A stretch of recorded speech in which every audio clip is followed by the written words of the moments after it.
In 1968, a grandmother on the west side of San Antonio would wake before sunrise to feed mesquite wood into her stove. By the time her grandchildren walked into the kitchen, the air was thick with roasting chilies, fresh lard, and tortillas made from corn she had soaked in cal the night before. Every step, from grinding the masa to pressing each tortilla flat, was done entirely by hand.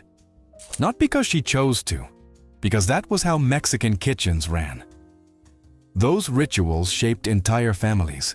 They passed down knowledge that no cookbook ever captured.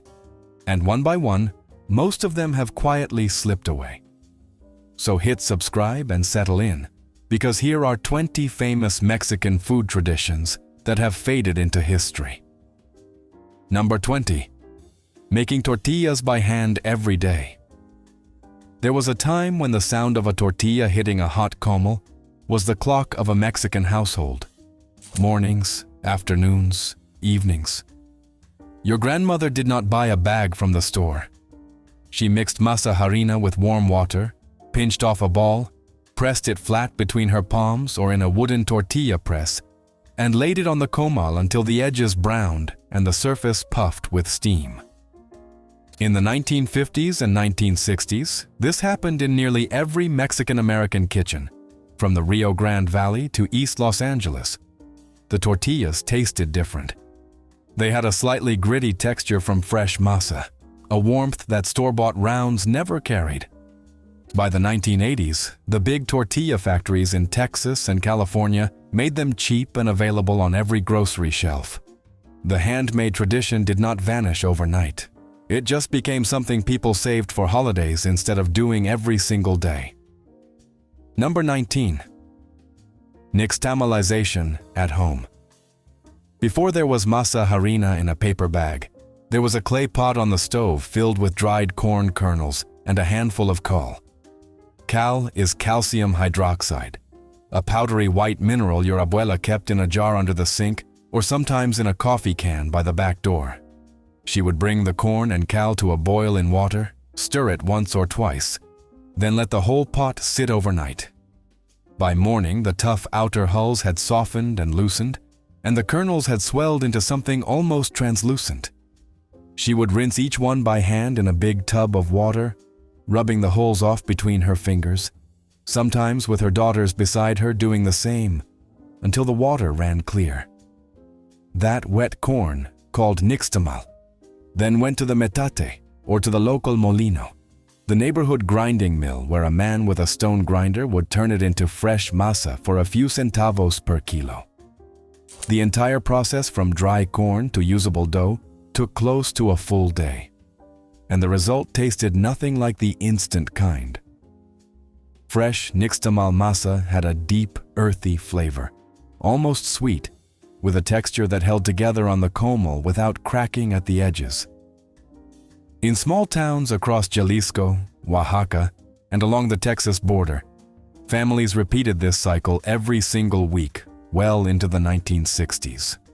Some carried it into the 1970s. Then, Maseca and other brands of instant masa harina arrived on grocery shelves, and the math changed. Why spend a full day soaking and rinsing corn when you could open a bag and add water? The neighborhood molinos started closing one by one, a tradition that used to anchor the entire rhythm of a household. Soaking on Monday, grinding on Tuesday, cooking through the week, simply stopped being necessary. Today, a handful of families in rural Mexico and a growing number of specialty tortillerias in American cities are bringing nixtamalization back. But the home version, the one where your grandmother's hands smelled like cal for 2 days afterward, that one has mostly faded from daily life. Number 18. Cooking with leña on a wood-burning stove. Through the 1960s, the stove in most Mexican kitchens was not a machine you turned on with a knob. It was a raised adobe or brick platform with a fire pit underneath, and the fuel was leña, firewood, usually mesquite in the north and oak or pine in the central highlands. The smoke from that wood gave beans, rice, and salsas a flavor that a gas burner cannot replicate. A pot of frijoles de olla simmered over leña for 6 or 7 hours, and the slow, smoky heat broke down the beans into something creamy without anyone touching them. Children were sent to gather kindling before school.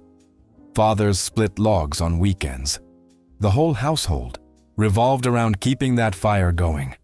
When propane stoves became affordable in the 1970s, most families switched within a few years. The leña stove moved to the backyard or the shed, used only for special batches of tamales or barbacoa. Number 17. Using the molcajete for every salsa. Carved from volcanic basalt and heavy enough to anchor a kitchen counter, the molcajete was the only way to make salsa for centuries. Your abuela would roast tomatoes, chilies, and garlic on the comal, then grind them with the tejolote, the stone pestle, using a circular motion that crushed everything into a rough, uneven paste. The texture was nothing like a blender salsa. It had chunks, pools of juice, and bits of charred skin that gave each bite a different flavor. Every household had one sitting on the counter, often inherited from a mother or grandmother, seasoned by decades of use. The molcajete was also used for guacamole, for grinding dried shrimp, for making adobos. When electric blenders arrived in Mexican-American kitchens in the late 1960s and 1970s, the molcajete did not disappear all at once. It just slowly migrated from the counter to a shelf, then to a box in the garage. Number 16. Rendering manteca at home.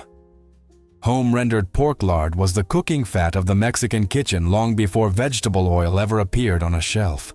Families would buy sheets of pork fat from the carniceria, cut them into cubes, and cook them slowly in a heavy pot until the fat melted into a clear golden liquid and the leftover solids turned into chicharrones.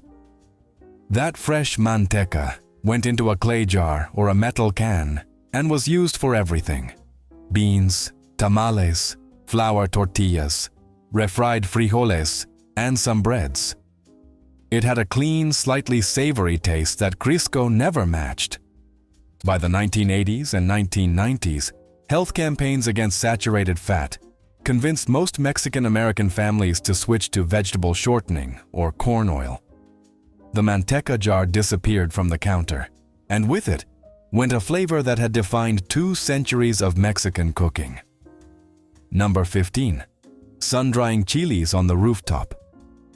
In the months after the fall harvest, rooftops and patios across central and northern Mexico turned red and brown, with chilies laid out on petats, woven straw mats, to dry in the sun. Families would spread hundreds of fresh chilies, usually anchos, guajillos, or pasillas, in a single layer, and turn them by hand every day for a week or more until they were leathery and dark. The dried chilies then went into cloth sacks and lasted through the winter, used for salsas, moles, adobos, and stews. In Mexican-American communities in Texas and New Mexico, the tradition continued through the 1970s. But as supermarkets began selling pre-dried chilies in plastic bags year-round, fewer families bothered with the rooftop ritual.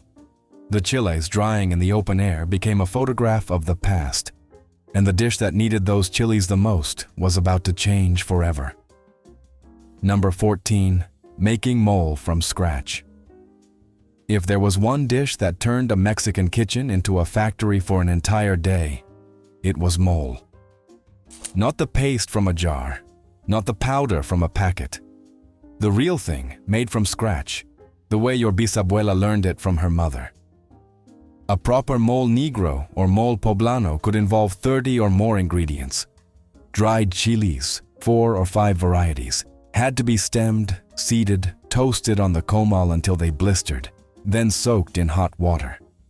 Tomatoes and tomatillos were charred over the flame. Onions and garlic were roasted until soft. Sesame seeds, pumpkin seeds, peanuts, and almonds were toasted separately in a dry pan, each one watched carefully because they burned in seconds. Then came the spices: cloves, cinnamon, black pepper, cumin, Mexican oregano. Stale tortillas or a piece of bolillo were fried in lard until crisp and added to thicken the sauce. Raisins and a piece of Mexican chocolate went in near the end. And in some Oaxacan versions, a single blackened banana leaf for a smoky sweetness that nothing else could provide. Every one of these ingredients had to be ground, first on the metate, later in a blender, and then combined into a single pot where the paste fried in lard and slowly absorbed chicken broth until it reached the right thickness. The whole process took a full day, sometimes 2. Grandmother started the night before, toasting chiles after dinner so the soaking could happen overnight. The kitchen would smell like roasted spices and chocolate for a week afterward. This was how mole was made for weddings, baptisms, quinceañeras, funerals, and saints' days well into the 1970s and even the 1980s in some households. Today, families who still make it from scratch are a small minority. Most rely on Donna Maria paste or a concentrate from the supermarket, mixed with broth and served over turkey or chicken. It works. But people who tasted the handmade version say there is no comparison, and they are not being sentimental about it. The depth was real. Number 13, the matanza. Once or twice a year, usually in late fall before Christmas, rural Mexican families held a matanza, a communal pig slaughter that was equal parts butchering, cooking marathon, and family reunion. The men handled the killing and the heavy cutting. The women took over from there, washing intestines for chorizo casings, grinding meat with dried chilies and spices, rendering the fat for manteca, and boiling the head for tamales de cabeza. Nothing was wasted. The blood became moronga, a type of blood sausage seasoned with onion and oregano. The skin went into chicharrones. The organs were cleaned and turned into guisos, stews that fed the workers on the spot. The whole event lasted from dawn to well past dark, and relatives drove in from neighboring towns to help and to take home their share of the meat. In border communities across South Texas, the matanza persisted through the 1970s. But stricter health codes, the growth of commercial meat processing, and the simple reality that fewer families raised their own pigs combined to end the practice in most places.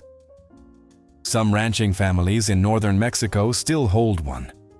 But in Mexican-American neighborhoods, the matanza is mostly a story that grandparents tell at the dinner table. Number 12. The sobremesa. The meal did not end when the last plate was empty.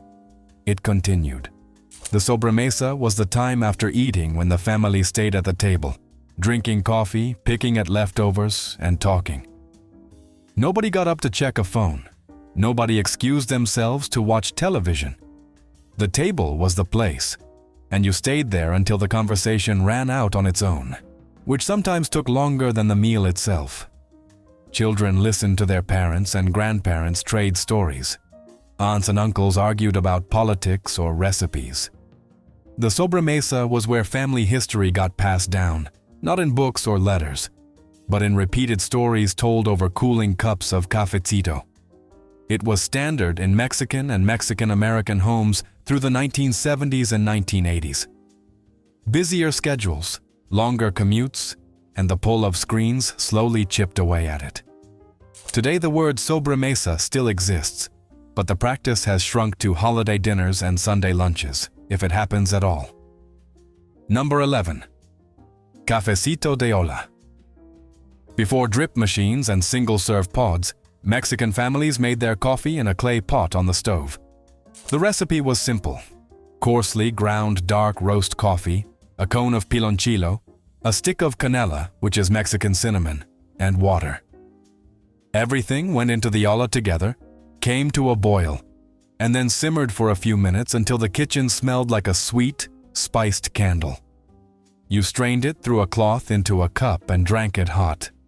The clay pot was never washed with soap, only rinsed with water, so it absorbed the coffee and cinnamon over months and years, building a seasoning that deepened every batch.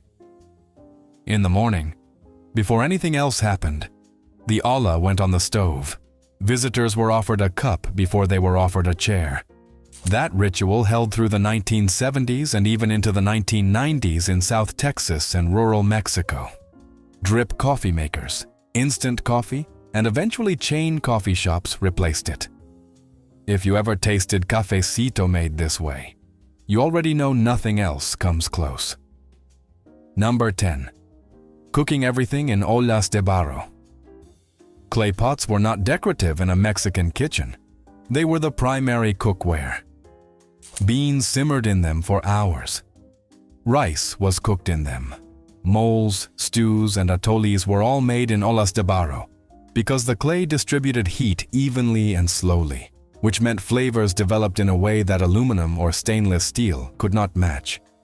Each pot was seasoned through use, and cooks believed that a well-used olla made better food than a new one. Families in Oaxaca, Michoacan, and the border towns of Texas kept full sets of clay pots in different sizes. When affordable metal and non-stick cookware flooded Mexican markets in the 1970s and 1980s, the clay pots cracked, chipped, and were not replaced. Today they are sold mostly at folk art markets or used for serving beans at restaurants that want a traditional look. Number 9. Grinding corn and chocolate on the metate. A large, flat volcanic stone with 3 short legs, the metate was once the most essential tool in a Mexican kitchen. Your great-grandmother would kneel in front of it, lean forward, and push a stone roller called a mano back and forth across the surface to grind soaked corn into masa, dried chilies into paste, or roasted cacao beans into chocolate. The work was physical. An hour of grinding on the metate was more demanding than most modern exercise, and women did it every day, sometimes twice. The metate gave the food a texture that no electric machine could replicate, coarse and uneven, with small stone particles that smoothed the masa in a way that blades did not. In villages across Puebla, Guerrero, and Oaxaca, the metate was in constant use through the 1960s. The arrival of electric molinos and blenders was a genuine relief for the women who had spent their mornings bent over the stone. The metate was retired with respect, sometimes placed in the courtyard as a planter or kept in a closet, but hardly anyone kneels in front of one to grind corn anymore. Number 8. Selling food from the ventanita. Across Mexican neighborhoods in South Texas, Southern California, and Northern Mexico, there was an informal economy that ran out of kitchen windows. A woman would cook a large batch of tamales, menudo, or enchiladas, and sell them directly from her home through a small window or a side door. There was no restaurant license, no health inspection, no sign on the building. Neighbors just knew. Word traveled by mouth, and by Saturday morning there would be a line outside the house. The food was priced to sell. A dozen tamales for $1 or $2. A bowl of menudo for less than a fast food burger. These home cooks supported entire households with ventanita income, especially in the 1950s through the 1970s, when job options for Mexican-American women were limited. Cities began cracking down on unlicensed food sales in the 1980s and 1990s, and zoning laws made it harder to operate from a residential kitchen. Some women moved their cooking into permitted food trucks or small storefronts. But the ventanita itself, the kitchen window where you could buy a plate of the best food in the neighborhood for almost nothing, has largely closed. Number 7. Using piloncillo instead of white sugar. Piloncillo is unrefined cane sugar, pressed into a hard cone shape. And for centuries it was the only sweetener in a Mexican kitchen. It tastes different from white sugar.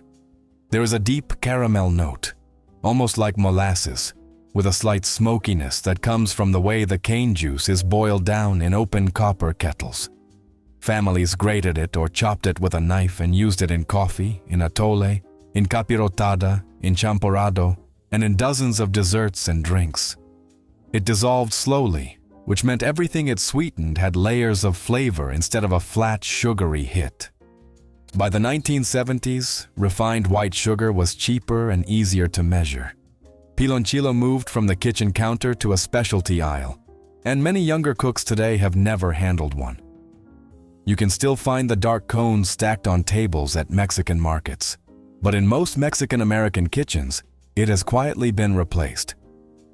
Number 6. Making queso fresco at home from raw milk. Along the Texas border and in rural Mexican communities, families made their own cheese. The process was straightforward. Fresh raw milk from a family cow or a neighbor's goat was heated in a pot, then curdled with vinegar, lemon juice, or a piece of dried calf stomach called cuajo. The curds were scooped out, salted, pressed into a cloth, and left to drain for a few hours. The result was queso fresco, a soft, crumbly white cheese that went on top of beans, enchiladas, and practically everything else. It tasted sharper and more alive than anything wrapped in plastic at a grocery store. Pasteurization laws, the decline of backyard livestock, and the convenience of commercial cheese brought the practice to an end in most households by the 1980s. Today, artisanal queso fresco is a specialty product. The homemade version is rare. Number 5. Wrapping food in corn husks and banana leaves. Before aluminum foil and plastic wrap, Mexican cooks stored and transported food in what grew around them. Corn husks were soaked, flattened, and used not only for tamales, but also to wrap leftover tortillas, fresh cheese, and cooked beans for carrying to the fields. Banana leaves served the same purpose in southern Mexico, lining steaming pots and wrapping everything from fish to pit-cooked cochinita pibil. The leaves added a subtle vegetal flavor to whatever they touched, and they kept food moist for hours without refrigeration. This was not just a cooking technique, it was a storage and transport system, one that worked for centuries without producing any waste. Plastic wrap arrived in Mexican kitchens in the 1960s and made everything faster. The corn husks and banana leaves were still used for tamales, but the everyday wrapping stopped. A tradition that once linked cooking directly to the harvest faded in a single generation. Number 4. The weekly mercado trip as a family ritual. For most of the 20th century, Mexican families did not shop at supermarkets. They went to the mercado, the open-air market, where dozens of vendors sold produce, meat, chilies, spices, grains, and prepared food from stalls and tables. The trip was usually on Saturday morning, and the entire family went. Children carried bags. Mothers tested the ripeness of tomatoes and haggled over the price of chilies. Fathers bought meat from a butcher they had known for years. The mercado was loud, crowded, and full of smells. Roasting corn, fresh cilantro, simmering broth from the food stalls in the back. It was as much a social event as a shopping trip. You saw neighbors, caught up on gossip, and tasted samples from vendors trying to earn your loyalty. Supermarkets arrived in Mexican cities in the 1970s and expanded rapidly through the 1990s. In the United States, Mexican-American families shifted to grocery chains even earlier. The mercado is still alive in parts of Mexico, but the weekly family trip as a ritual has given way to quick solo runs through air-conditioned aisles. Number 3. Making aguas frescas from backyard fruit every day. Across the warmer regions from Sinaloa down to South Texas, the drink of the day was not soda or juice from a carton. It was agua fresca, made from whatever fruit was in season or growing in the yard. Tamarind pods soaked and strained. Hibiscus flowers boiled into a deep red Jamaica. Cantaloupe blended with water and a touch of sugar. Limes squeezed and sweetened for limonada. The pitcher sat on the counter or in the refrigerator, and you poured yourself a glass throughout the day.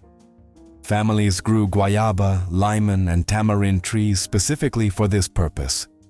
The tradition thinned out as bottled sodas and commercial juice drinks became cheap and widely available in the 1980s. Today, you can find aguas frescas at Mexican restaurants and taco stands, but the daily homemade pitcher, refilled every morning from fruit picked off a tree in the backyard, is increasingly uncommon. Number 2. Baking pan de muerto at home for Dia de los Muertos. Through the mid-20th century, the bread of the dead was not purchased from a bakery. It was made at home. Families mixed flour, eggs, butter, sugar, anise, and orange zest into a soft dough, shaped it into rounds, and pressed strips of dough on top in the pattern of crossed bones. The bread baked in the oven while children helped build the ofrenda, the altar decorated with marigolds, candles, photographs, and the favorite foods of family members who had died.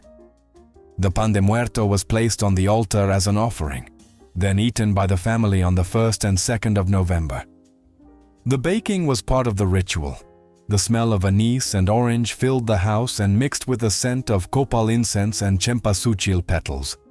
By the 1990s, most families began buying the bread from commercial bakeries or supermarkets, where pan de muerto appears on shelves every October. The ofrenda tradition has actually grown stronger in recent years.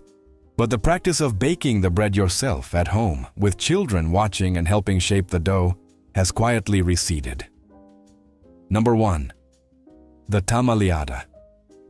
If one tradition captured everything that Mexican food culture was really about, it was the tamaleada, the communal tamale-making gathering that happened every December, and sometimes for weddings, baptisms, and saints' days. It was not one person cooking alone. It was the entire extended family, aunts, cousins, grandmothers, and even reluctant husbands, gathered around a long table covered in corn husks, masa, and bowls of filling. Someone spread the masa, someone spooned in the filling, someone folded and stacked. Children ran between the kitchen and the living room, stealing bits of masa and getting shooed away. The radio played rancheras in the background. Stories were told for the 100th time, and everyone laughed like it was the first. A single tamaleada could produce 200, 300, even 500 tamales, enough to feed the family through the holidays and to give away to neighbors and friends. The gathering was never about efficiency. It was about being together, about the hours of shared work that turned raw ingredients into something that carried the weight of family identity. Some Mexican-American families still hold a tamaleada every Christmas, but the gathering has shrunk.